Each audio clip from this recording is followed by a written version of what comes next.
ഇന്ന് തന്നെ ഡൗൺലോഡ് ചെയ്യൂ. കാണൂ നിങ്ങളുടെ ഫേവറേറ്റ് ഷോസ്. ജന്മം നൽകിയ അച്ഛനും അമ്മയും ഉപേക്ഷിച്ച് നമ്മള് മാത്രം പുതിയ വീട്ടിൽ പോയി താമസിക്കുന്നതിൽ എന്തർത്ഥമാ ഉള്ളത്? അതിന് ജന്മം തന്ന അച്ഛനമ്മയെ ഉപേക്ഷിച്ച് നമ്മള് മാത്രം പുതിയ വീട്ടിലേക്ക് പോകുന്നു നിന്നോട് ആരാ പറഞ്ഞത്? നമ്മള് പുതിയ വീട്ടിലേക്ക് പോകുമ്പോ നിന്റെ അമ്മയും കൂടെ ഉണ്ടാവും. ഇന്നലെ വരെ വിനു എന്ന പേര് കേട്ടാൽ ഓമരം തുള്ളുന്നവനായിരുന്നു. ഇപ്പോ വിനുവിന്റെ വീട്ടിൽ പോകുന്നു, ഒരുമിച്ചിരുന്ന് ഭക്ഷണം കഴിക്കുന്നു, വിനുവിന് ജോലി വാങ്ങിക്കൊടുക്കാവെന്ന് പറയുന്നു. വന്ദന പറഞ്ഞതുപോലെ ഇതും പ്രകാശന്റെ തന്ത്രമാണോ എന്ന് എനിക്ക് സംശയമുണ്ട്. മാധവേട്ട, ചിലപ്പോ ഇത് പ്രകാശിന്റെ യഥാർത്ഥത്തിലുള്ള മാറ്റമാണെങ്കിലോ? മോനെ, ഏതായാലും നീ വന്നതല്ലേ, അമ്മയുടെ കൈ കൊണ്ടുണ്ടാക്കിയ എന്തെങ്കിലും ഒന്ന് കഴിച്ചിട്ട് പോകാം. മോൻ പോയി മുത്തശ്ശിയെ കണ്ടിട്ട് വാ.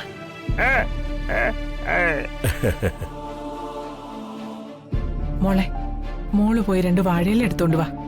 വിനുവിന് ഇഷ്ടപ്പെട്ട ഇലയപ്പം ഉണ്ടാക്കി കൊടുക്കാം. 2 മീനാക്ഷിക്കും കൊടുത്തു വിടാലോ. കണ്ടോ അച്ഛാ, മോൻ വന്നപ്പോ അമ്മയുടെ ഒരു സൽക്കാരം. അതെ, ഇലയപ്പം ജഗനും ഇഷ്ടാണ് കേട്ടോ അമ്മേ.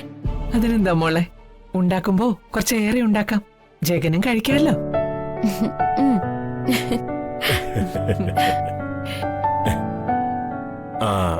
ഈ ഇലയുടെ ഉണ്ടാക്കുമ്പോ ശർക്കരയ്ക്ക് പകരം അവലും പഞ്ചസാരയും വെക്കണം. മാധവേട്ടന്റെ ഇഷ്ടം.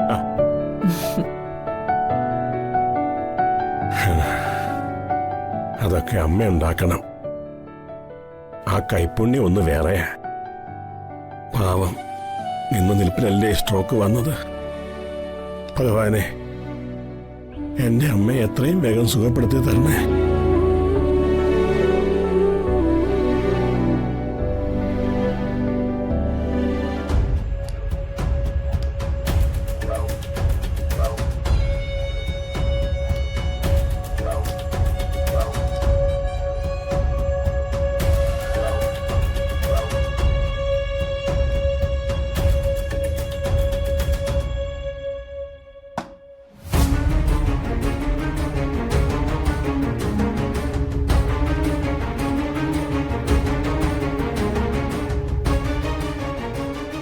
ആ പാവം മിണ്ടാപ്രാണിയെ ഏത് കടലിൽ കൊണ്ട് താഴ്ത്താൻ ഈ സ്നേഹപ്രകടനമൊക്കെ? ഞാൻ ചോദിച്ചത് കേട്ടില്ലേ പ്രകാശേട്ടാ? നിനക്കെന്താ അറിയേണ്ടത്? ഞാൻ വിനുവിനോട് സ്നേഹത്തോടെ പെരുമാറുന്നില്ല എന്നായിരുന്നല്ലോ നിന്റെ പരാതി. ഇപ്പോ വിനുവിനോട് ഞാൻ സ്നേഹവും അടുപ്പം കാണിച്ചു തുടങ്ങിയപ്പോ അതായോ പ്രശ്നം? വിനുവിനോട് സ്നേഹവും അടുപ്പം കാണിക്കുന്നെന്ന് പോലും. എനിക്ക് പ്രകാശേട്ടനിപ്പോ വിനുവിനോട് കാണിക്കുന്നതൊക്കെ കാണുമ്പോ തൂക്കിക്കൊല്ലാൻ പോകുന്നതിന് മുമ്പ് അവസാനത്തെ അന്നം കൊടുക്കുന്ന കാഴ്ച ഓർമ്മ വരുന്നത്. ചില പെണ്ണുങ്ങളെ ദാ ഇങ്ങനെയാ, കരളെടുത്ത് കാണിച്ചാലും ചെമ്പരത്തി പൂന്നേ പറയൂ. ആ ജാതിയാണ് നീയും. ഒരു മനുഷ്യനെ നന്നാവാനും കൂടി സമ്മതിക്കില്ല അല്ലേ? അല്ല, പെട്ടെന്ന് ഇങ്ങനെ ഒരു ബോധോദയം ഉണ്ടാവാൻ എന്താ കാരണം? ഞാൻ നേരത്തെ പറഞ്ഞില്ലേ, നമ്മുടെ വീട് പണി ഏകദേശം പൂർത്തിയായി. അതായത് നീയൊരു വീടിന്റെ ഉടമസ്ഥയായി എന്നർത്ഥം. ഒരു മനുഷ്യ ജീവിതത്തിൽ ഒരിക്കൽ മാത്രം സഫലമാകുന്ന ഒരു കാര്യമാണ് സ്വന്തമായിട്ടൊരു വീട്. അതിന് ജന്മസുഹൃതം എന്ന് വേണം കരുതാൻ. ആ സുഹൃതം മാധവൻ നായർ ചന്ദ്രികാവർമ്മ ദമ്പതികളുടെ മൂത്ത മകൻ പ്രകാശന്റെ ഭാര്യയായ സുചിത്രയ്ക്ക് കൈവന്നിരിക്കുകയാണ്. അതിലെ സന്തോഷിക്കുക വേണം ചെയ്യാൻ. സന്തോഷിക്കണമെങ്കിൽ പുതിയ വീട്ടിലേക്ക് അച്ഛനും അമ്മയും കൂടെ കൂട്ടണം. അതൊക്കെ ഞാൻ ചെയ്യും, പക്ഷേ ഇപ്പോഴല്ല. അതിന് അതിന്റെ സമയമാകുമ്പോൾ അച്ഛനെ അമ്മയും കൂടി കൊണ്ടുപോകും. ഇപ്പോ നമ്മൾ അച്ഛനെ അമ്മയും പുതിയ വീട്ടിലേക്ക് കൂട്ടിക്കൊണ്ടുപോയാൽ മനോജ് യാതൊരുവിധ ഉത്തരവാദിത്തമില്ലാത്തവനായി മാറും. നീയേ ഒരു കാര്യം ആലോചിക്കണം.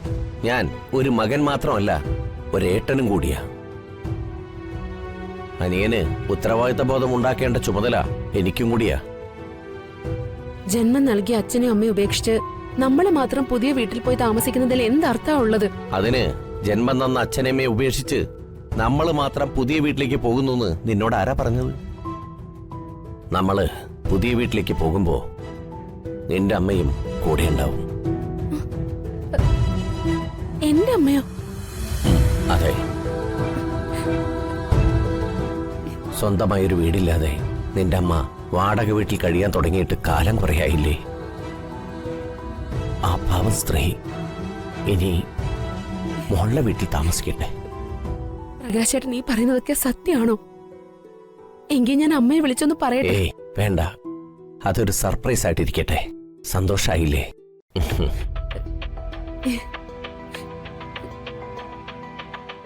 ഈശ്വര, ഞാൻ ഈ കേട്ടതൊക്കെ സത്യമാണോ? ഇത്രയും പെട്ടെന്ന് ഇങ്ങനെ മാറ്റം ഉണ്ടാവോ മനുഷ്യന്? ഒരുപക്ഷെ വീട് പണി തീരാറായതുകൊണ്ട് പ്രകാശേട്ടന്റെ ആർത്തിയും പരവേശമൊക്കെ മാറിപ്പോയതായിരിക്കൂ.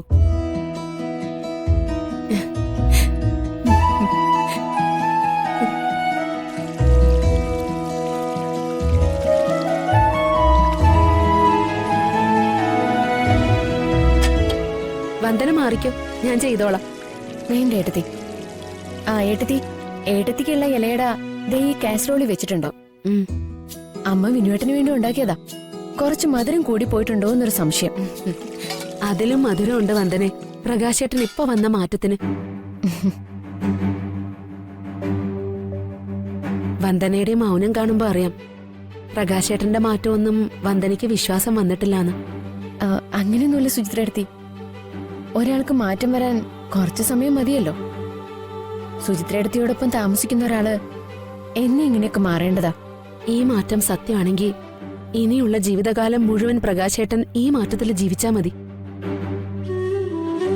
വിനുവേട്ടൻ എങ്ങനെയെങ്കിലും ഒരു വീടുണ്ടാക്കി കൊടുക്കാനുള്ള പരിശ്രമത്തിലാ പ്രകാശേട്ടൻ.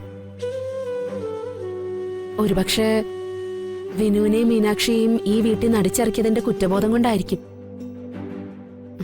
എന്തൊക്കെയായാലും ആ പാവത്തിന് കയറിക്കിടക്കാൻ ഒരു കൂര ഉണ്ടാവുമല്ലോ. സുചിത്ര ഏട്ടത്തി, നിങ്ങൾക്കേ ഒരു വീടില്ല. അങ്ങനെയുള്ളപ്പോ വിനുവേട്ടന് ഒരു വീട് പണിഞ്ഞു കൊടുക്കുന്നു എന്നൊക്കെ പറഞ്ഞാ അത് വലിയ ബാധ്യതയാവും.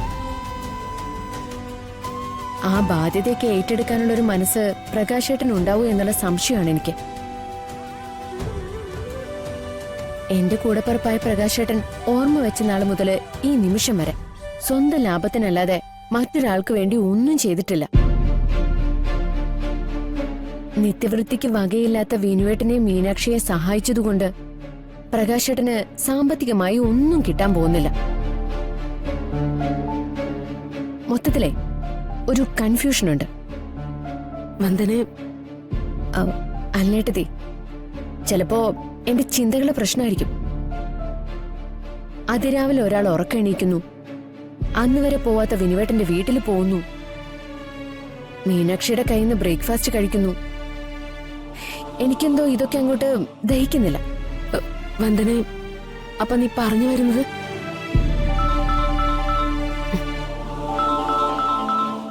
സുചിത്ര അടുത്തി, ഇത് ജഗനുള്ള ഫോണാ. ഞാനൊന്ന് കൊടുത്തിട്ട് വരാം. ആ പിന്നെ എല്ലയുടെ കഴിക്കുന്ന കാര്യം മറക്കണ്ട.